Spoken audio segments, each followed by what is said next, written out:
ইয়ামুন AID থেকে আপনি লিখেছেন, স্ত্রীর অনুমতি ছাড়া স্বামী বিদেশে যেতে পারবে কিনা।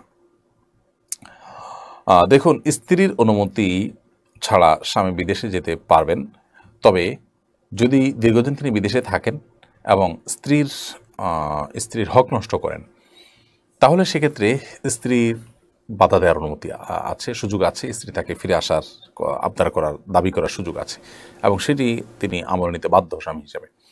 তহমিনা তন্নি আপনি লিখেছেন, আমার স্বামী অনেক ভালো মানুষ, আমাকে অনেক ভালোবাসেন, তবে সে সামনাসামনি আমার প্রশংসা করে না, বাইরের লোকদের কাছে প্রশংসা করে। বউকে সামনাসামনি একটু পাম্পটি দিলে কি সওয়াব হয় না? বোন তহমিনা তন্নি, আপনি বোধহয় আমাদের কোনো বক্তব্য শুনে শব্দটি আপনি কোট করেছেন মেবি। আর এটা ঠিক যে অনেক মানুষের স্বভাব আছে যে তিনি সামনে প্রশংসা করবেন না, পেছনে প্রশংসা করবেন। এটা এক প্রকার তেড়ামি স্বভাব বলতে পারেন। আবার অনেক সময় দেখা যায় যে সামনে প্রশংসা না করার উদ্দেশ্য যে সামনে প্রশংসা করে সে অহংকারী হয়ে যাবে। তো অন্তত স্বীকৃতিটুকু দেওয়া উচিত, এবং স্বীকৃতিটুকু দেওয়া এটা নিষিদ্ধ এবং শরীয়ত প্রশংসিত বিষয়, প্রশংসনীয় বিষয়। বিধায় স্ত্রীকে সামনে তার স্বীকৃতি যেমন দেওয়া উচিত, তাকে প্রশংসা যতটুকু তার প্রাপ্য ততটুকু করাতে অসুবিধা নেই, এতটুকু করা উচিত।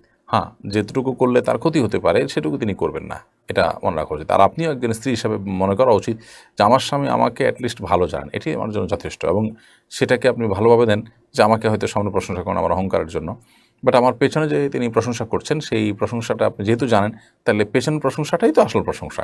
মানুষের ভেতরের আসল জিনিসটা তো মানুষ বাইরে বলে, অতএব সেটার কারণে আপনি খুশি থাকার চেষ্টা করেন। আসলে দাম্পত্য জীবনের সুখ শান্তির জন্য আমরা এক অন্যের দোষ না দেখে দোষগুলোর কোনো ভালো ব্যাখ্যা আমরা বের করার চেষ্টা করব, সেটা আমাদের জন্য অধিকতর উপকারী হবে।